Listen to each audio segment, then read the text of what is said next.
In this video, I'm going to be sharing 5 of the biggest money mistakes I have made in my 20s and how you can avoid them going forward. Stay tuned.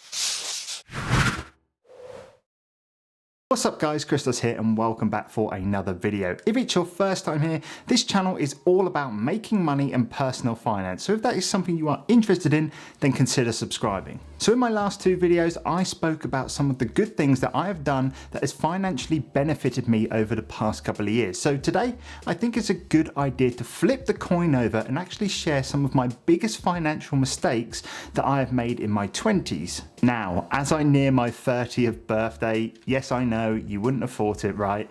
I have been looking back over the past 10 years and I have come up with 5 main things that I would class as a massive mistake, and let's get into them right now. So kicking things off with mistake number 1, and that is definitely going to be purchasing a car that was number 1, way too expensive for me, and then even worse, paying for it outright. So the car I bought was a 2008 Volkswagen Scirocco, and let's not get one thing twisted. From an enjoyment point of view, this car was absolutely amazing and one of the funnest things to drive. But from a financial point of view, it was such a huge mistake, and this is why. So basically, this car cost me £11,000 to pay for, and like I mentioned, I paid for this car outright as I was fortunate to have saved up the full amount, in which I think at the age of 21 was a lot of money to actually have. However, when I look back at things, there are so many better things I could have done with this money. Number 1, I could have put that money towards a house, which would eventually sped up the process of me moving out from my parents. Now the second thing I could have done with that £11,000 is invested that money into a long-term index fund, which would have effectively given me a 9-year head start as to where I am today. So yeah, that one was a really big mistake that I made, and the one that really kind of comes to mind all the time when I think about financial mistakes that I've made. And I think that is a pretty common mistake that a lot of 21-year-olds would make at that time. And I have no shame in admitting that at the time I probably wanted the car mainly because I wanted to impress somebody that I didn't like. And when I look back at it 9 years later, I realized how silly that thought process was. Okay, so when it comes to the second biggest mistake I personally think I made, I actually touched on it in the first one, and that is not starting my investment journey as soon as possible. So I started investing just over 3 years ago at the age of 26, and I have to say, in that short period of time, I think I've done pretty well. But where I'm going to really notice the difference between starting investing at a younger age rather than the age that I actually did start is a lot further down the line, when compounding interest of my earlier investments becomes a lot larger. And the best way I can really explain this difference is by sharing the results from this compounding interest calculator. So let's start off with the example of me being 26 years old, which was the actual time I started investing, and let's say I invested £500 a month every single month into stocks, and my average yearly return is around 8% a year, which I think is a pretty fair number.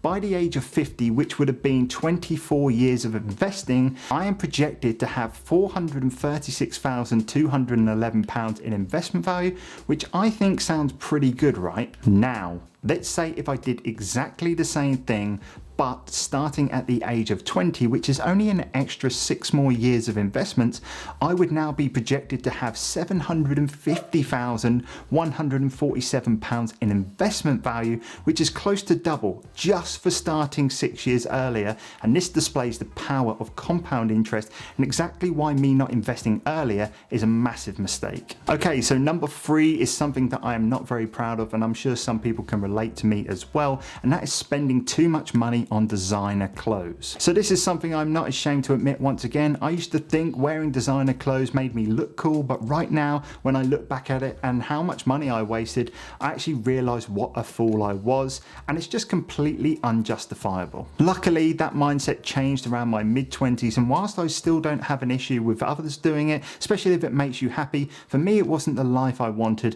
and now I find the equal amount of joy of just wearing non-branded clothes at the 10th of the cost. I say this wearing a Carhartt hoodie, which I know is a bit hypocritical, but this was a Christmas present, so it doesn't count. Number 4 in the mistakes that I made in my 20s is definitely not going to be paying myself first. So what do I mean by this? Well, basically what I used to do was I used to get my income from my job, and then what I would do is spend it, and whatever I had left at the end of the month, I would save. Now, whilst this is all good and it sounds like I'm saving money, which is right, I could have saved so much more by paying myself first. And the reason behind this is that waiting till the end of the month or waiting for your paycheck to save your money, my mindsets and habits changed based on how much I needed to save. For instance, if I had a little bit more in the account for that month, I would relax a little bit and maybe go out a little bit more and spend some money on some more unnecessary things. And then if it was less, I would be a lot tighter. However, what I do now, which is the right way, is when I receive any kind of income is I distribute it into certain pots for savings and investments,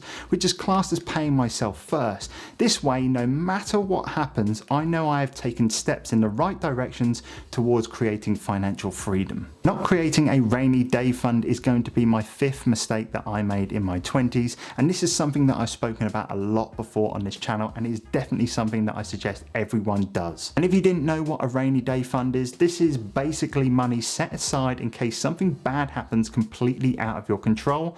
And what I like to do is have 3 months worth of my essential living costs, and effectively if something does happen, that then gives me 3 months to get my finances together, which I feel is a decent amount of time. Now, whilst 3 months is what I use, you can of course do more or less, but the mistake I made when I was younger was not having this.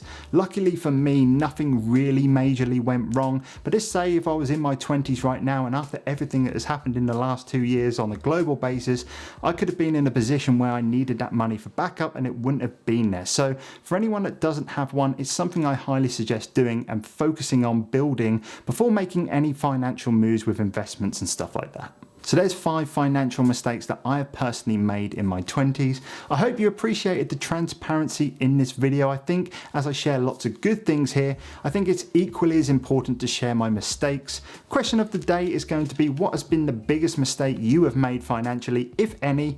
Let me know down below and I will catch you guys in the next video. Take care.